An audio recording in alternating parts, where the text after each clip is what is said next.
जय श्री महाकाल दोस्तों। तो मैं आज अपने पूरे रूम की क्लीनिंग कर रही हूँ, जो काफ़ी हद तक पूरा फैला हुआ है।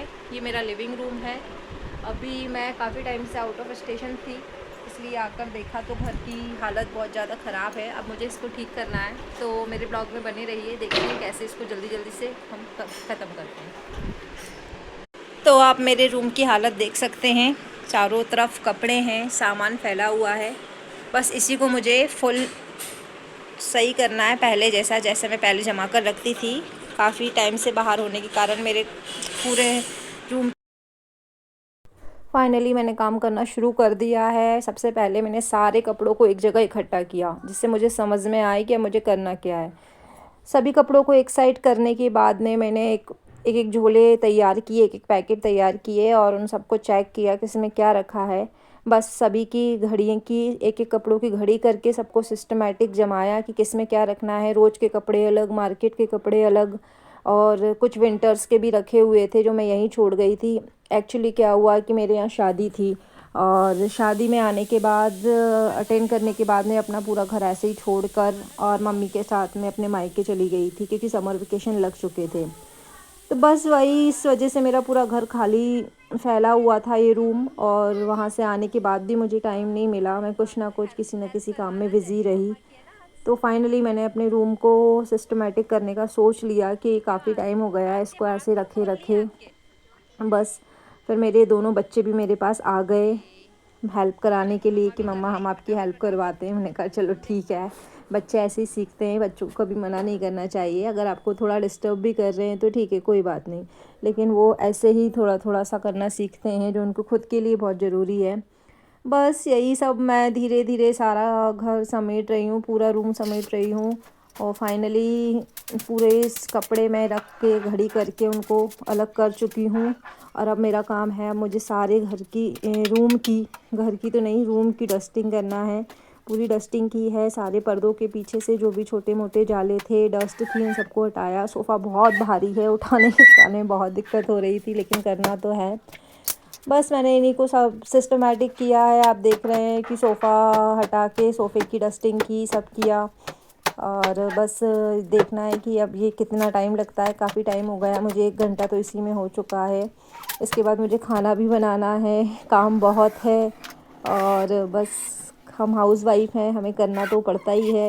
हाउसवाइफ़ हो या आप जॉब करते हो, कुछ भी हो, घर का कुछ जो काम है, रूटीन है, जो तो हमें करना ही पड़ता है, सभी लेडीज़ को करना पड़ता है। बस सिस्टमेटिक करने के बाद ये जो कुछ सामान और मेरा बच गया है, मैंने एक वाइपर की हेल्प से इन सब को बाहर किया सबसे पहले, जिससे मुझे समझ में आए कि मुझे अब इनका करना क्या है। उसमें कुछ रिजेक्टेड चीज़ें भी थीं, कुछ काम की भी थी, इन सबको बाहर करके बैठ के रखा। फिर ये वॉल्स पे कुछ हैंगिंग की हुई तस्वीरें थीं, इनकी सबकी डस्टिंग करी, इनको भी रखा सिस्टमेटिक। कई बार हमें लगता है कि साफ़ है, पर पास से जाकर देखो तो बहुत गंदा होता है। ये मेरा छोटा सा फ़िश एक्वेरियम है, इसमें हम कुछ फ़िश रखते हैं, जो घर के लक्की चार्म के लिए भी अच्छी रहती है, और मेरे बच्चों को बहुत पसंद है कि घर में कुछ ना कुछ ऐसा होना चाहिए। तो ये सभी जगह की डस्टिंग मैं कर रही हूँ फटाफट फटाफट। लैंप की भी कर दी है, सभी एक चीज़ को डीप क्लीन साफ़ किया। लास्ट में मैंने पूरे घर रूम में झाड़ू लगाई, फिर भी कुछ ना इतना डस्ट निकल रहा था कि पता ही नहीं चल रहा था कहाँ से आ जाती है। बल्कि पूरा रूम मेरा ये पैक है, इसमें कहीं से डस्ट आने की जगह नहीं है। पर हाँ, कहते हैं ना कौन कि सी लाए It's हो? धूल, पानी, brown, it's हवा, इनको तो yellow, कोई और रोक ही it's नहीं green सकता, और ये ये कहीं से भी pink. आ जाते हैं। और फिर हमारा ये एक्वेरियम भी आपकी साफ़ शेडो कर दिया मैंने, उसमें साफ़ पानी भर दिया है।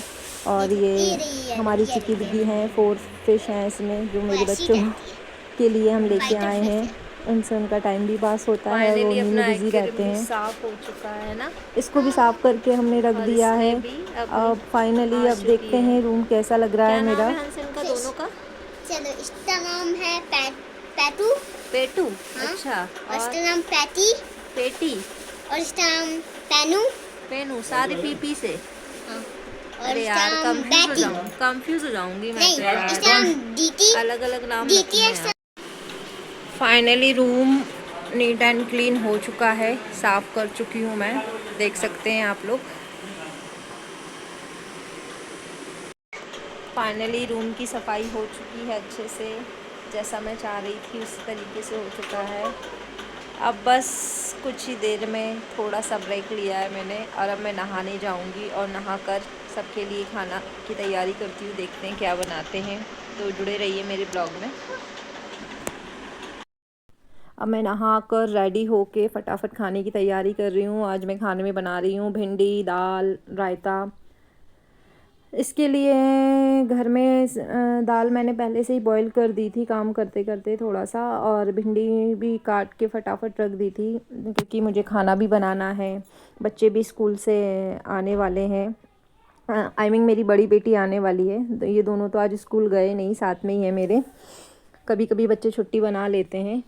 तो बस मैंने फटाफट भिंडी बनाई, भिंडी में तड़का लगाया, उसको बनाया। बच्चों को भिंडी बहुत पसंद आती है। दाल में तड़का लगाया है और अब बस मैं इसके बाद में दही में तड़का लगा के रायता और तैयार करने वाली हूँ, जिससे खाने की पूरी थाली तैयार हो जाए। मेरी कोशिश रहती है कि दिन में तो बच्चा पूरा फुल डाइट लें, फुल थाली खाएं, क्योंकि शाम को बच्चों का सबका मन होता है कि कुछ और खाना है, कुछ और खाना है। तो दोपहर का खाने में सब कुछ होना चाहिए। तो मैं कोशिश तो करती हूँ कि डेली दाल चावल सब्जी रोटी। तो आज के लिए इतना ही। मेरे चैनल को लाइक एंड सब्सक्राइब करें, मुझे सपोर्ट करें, और मेरे ब्लॉग को देखने के लिए प्लीज़ मेरे चैनल को लाइक एंड सब्सक्राइब करें। Thank you very much. जय श्री महाकाल दोस्तों।